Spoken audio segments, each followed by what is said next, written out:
Hello everyone, my name is Fidel Gonzalez and my video teammate is Aiden Goodwin, as well as our other two group mates, Eden Herbert and Noah Higgins. In this video, we will take you through the design process as well as how to construct, use, and test our impact control apparatus. I hope you enjoy the video. Our client requested a device that must provide time-resolved acceleration, velocity, displacement, and force data. The device must have a high signal-to-noise ratio and capture at least 10 data points throughout the pulse. This also must match peak impact signals within 5% average values. The device must be easy to learn how to use and conduct good experimental data.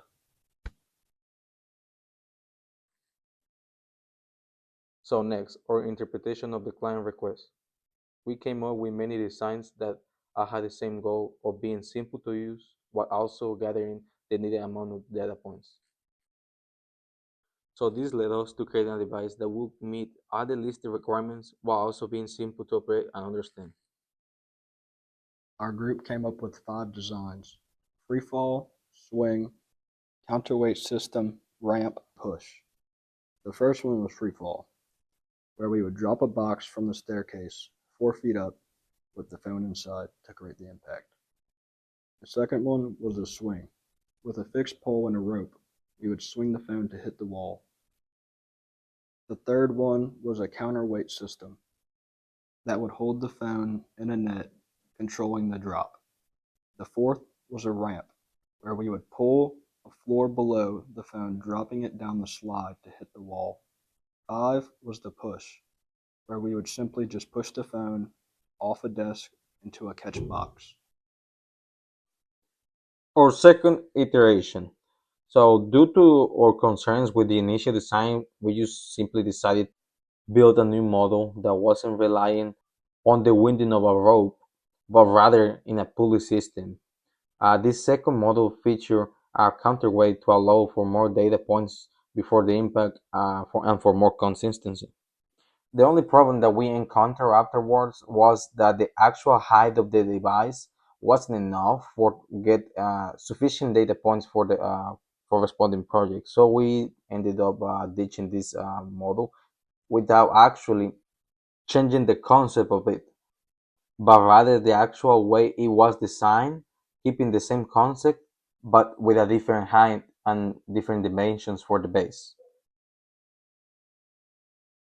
To pick our final design, we came up with a design matrix, ranking each device on a scale of 1 to 5, 5 being the best. The highest score will win. So based on our decision matrix that include the following constraints: creating impact, ease of use, easy to reset, device safety, user safety, cost, durability, consistency, noise reduction, velocity, and acceleration, our K design scored the highest. We created this design to be able to gather consistent data readings while also having a high signal to noise ratio. Based on the constraints from the decision matrix, this led us to create the house of qualities that contain the next parameters to follow.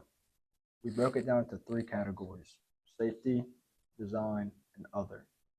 In the safety category, there was user safety, device safety, thermal safety. In the design category, it was easy to use, durable, fits all phones, eco-friendly, and had a small design. In the other category, we had production cost, materials, and warranty.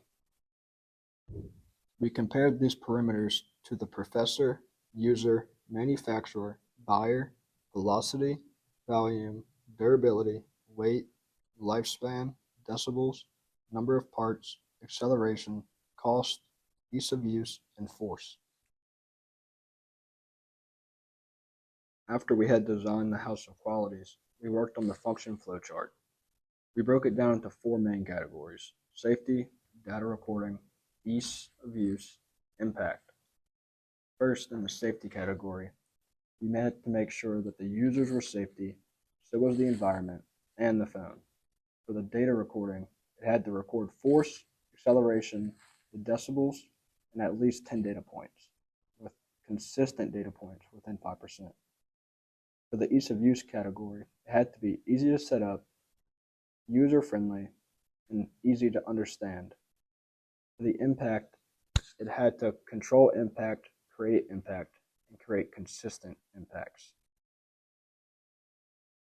So after the parameters being followed, we also ended up creating a fusion design that was also going to be serving as a blueprint for the creation of the physical build that was going to be shown for the final iteration and showing how it was going to be gathering the data points from Firefox.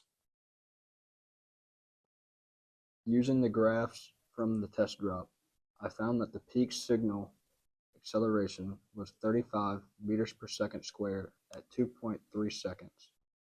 Before the peak impact signals recorded, the movements in the graph was vibration from lifting the phone. Having a padded drop zone helped the system absorb the impact, containing it, compressing, and distributing it across the whole device, making it safe for the phone to fall. To keep track of our expenses, we created a simple but useful bill of materials, which was containing the amount of items that we used and of course its price. We used 3/4 inch plywood, we also used wood beams and wood screws, pulleys, and also rope that we used for elevating the phone and also to create the net. Our final expenses came to $52. Okay, next we're going to do a live demonstration and explanation. All right, so this is our final iteration for our drop test project. I'm going to be explaining why we choose these materials, um, and then why is the size that it is, as well as why is it built the way it is. So first, our budget was very strict. We wanted to keep it very low, so we went with recycled materials. In this case, these two struts and the base. So the base is made of 3/4 inch plywood. We decided to go with that first, well, because it was recycled, we were not gonna be spending any money on it. Also, it's very strong, provides enough stability for the device to be held, as you can see. Going up, we have our 1 inch square struts of wood that simply we just choose to do this instead of the rounded ones, since it's easier to drill the holes to locate our following part. Or threaded rod. We are gonna be using this, so it serves as the holder for the two pulleys that are located in here in the middle. These two pulleys are also gonna be holding or rope and or net rope that it's going to be later holding the phone or device of your choice. So the pulleys are located here and fixed with nuts, as well as the nuts are located in the struts. That way, this this fixed location prevents for movement either left or right, so making the data that is going to be gathered more precise. So for counterweight, we were using 8 ounce fishing weight. Well, enough for providing the sufficient velocity for the drop test to be created. And then going here again to the net, we simply created this so it can be provided as a hold for our device. In this case, our phone, since well everybody has a phone, and then well it's the easiest way to do it using Firefox to gather the data. Um, in the one thing, you can also simply replace this net with a bigger one, so you can be using an iPad. Okay.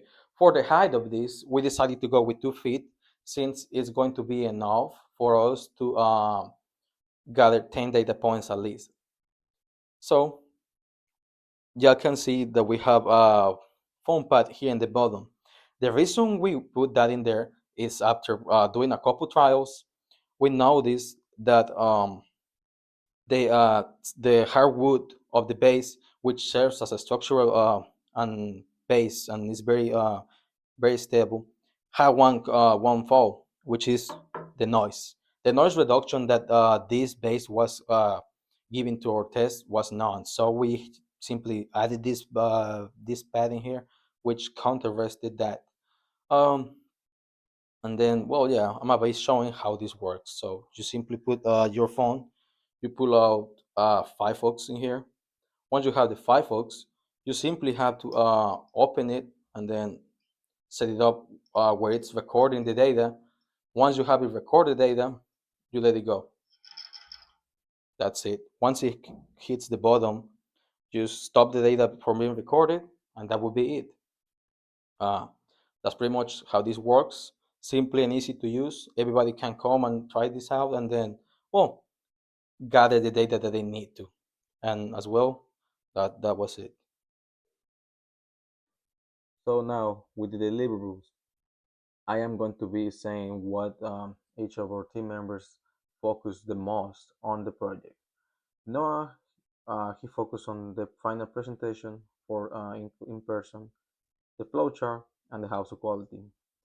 Hayden was the one in charge of drawing the initial sketches, was the one who started the first and second iteration, and participated in the house of quality. Fidel, current speaker, started the Gantt chart, also participated in the house of quality, and the final iteration. Eden participated, contributing to the house of quality with the initial sketches as well and the decision matrix. Finally, myself and Hayden were the ones in charge of creating the final video presentation for the impact control apparatus and method project. In conclusion, we are proud to say that we fully met the client's requests by developing an artifact that checked every important box. Our design was intentionally created to be easy for anyone to use, ensuring that no special skills or technical background were required. We placed a strong emphasis on keeping costs low, working carefully to stay within a limited budget while still delivering high-quality results. Durability was another key factor, and we made sure that the final product could withstand regular use without failure. Most importantly, the artifact we produced was able to provide at least 10 reliable data points, all with a high signal-to-noise ratio, ensuring that the collected data will be meaningful and accurate. Even though that there were competitors in the market offering similar products, often at much higher prices, we successfully achieved a more affordable solutions without compromising performance. Thank you so much for your time and attention. We appreciate the opportunity to present our work.